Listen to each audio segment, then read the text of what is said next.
জেলা তৃণমূল কংগ্রেসের সভাপতির উপস্থিতিতে কর্ণজোড়ায় 21শে জুলাইয়ের প্রস্তুতি সভা করল উত্তর দিনাজপুর তৃণমূল যুব কংগ্রেস।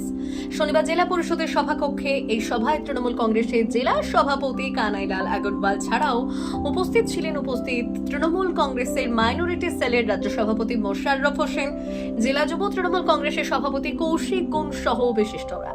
এদিন কৌশিক গুণ বললেন, ধর্মতলার 21শে জুলাইয়ের সভার জন্য আমরা যুব তৃণমূল কংগ্রেস এই প্রস্তুতি সভা করলাম। আমরা এই সভাকে পাখির চোখ করে এগিয়ে যাচ্ছি, কারণ 26এর বিধানসভা ভোটে আমাদের লক্ষ্য এই জেলা থেকে 9টি বিধানসভাতেই তৃণমূল কংগ্রেসের বিধায়ক আমরা দলের হাতে তুলে দেব।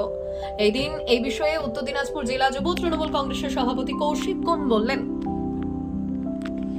রবীন্দ্র সভাকক্ষে উত্তর দিনাজপুর জেলা পরিষদ ভবনে আজকে উত্তর দিনাজপুর জেলা তৃণমূল যুব কংগ্রেসের ডাকে আজকে 21শে জুলাই নিয়ে প্রস্তুতি সভা আমরা ডেকেছি।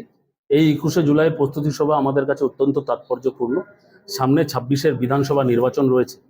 আমরা সেই 26এর বিধানসভা নির্বাচনকে পাখির চোখ করে আমাদের লক্ষ্য রয়েছে, আমাদের প্রতিজ্ঞা এই মঞ্চ থেকে আমরা নিচ্ছি, উত্তর দিনাজপুরে 9টা বিধায়ক তৃণমূল কংগ্রেসের হবে। মমতা বন্দ্যোপাধ্যায়, অভিষেক বন্দ্যোপাধ্যায়ের হাতে আমরা 9টা বিধায়ক তুলে দেবো উত্তর দিনাজপুর জেলা থেকে। এটা আমরা দৃঢ় প্রতিজ্ঞা নিচ্ছি তৃণমূল যুব কংগ্রেস। আর কি আজকে অনুষ্ঠান রয়েছে? আজকে এখানে সম্বর্ধনা আমাকে দিল যে ছোট ছোট ভাইয়েরা বিভিন্ন ব্লক থেকে, টাউন থেকে, তাদেরকে আমি অন্তরস্থল থেকে শতকোটি প্রণাম জানাচ্ছি। আগামী কিছুক্ষণ পরেই 2-3 ঘন্টা পরেই কালিয়াগঞ্জে আমার দেওয়াল লেখন রয়েছে 21শে জুলাইকে কেন্দ্র করে।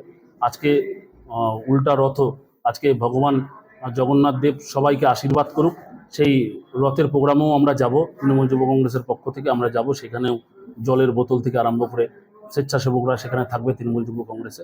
আমরা জাতি মত নির্বিশেষে, দল মত নির্বিশেষে সবাইকে আমরা ধন্যবাদ জানাচ্ছি এইভাবে আমাদের সংগঠনের পাশে এসে দাঁড়ান। বিশেষ প্রতিবেদন উত্তর বাংলার সংবাদ।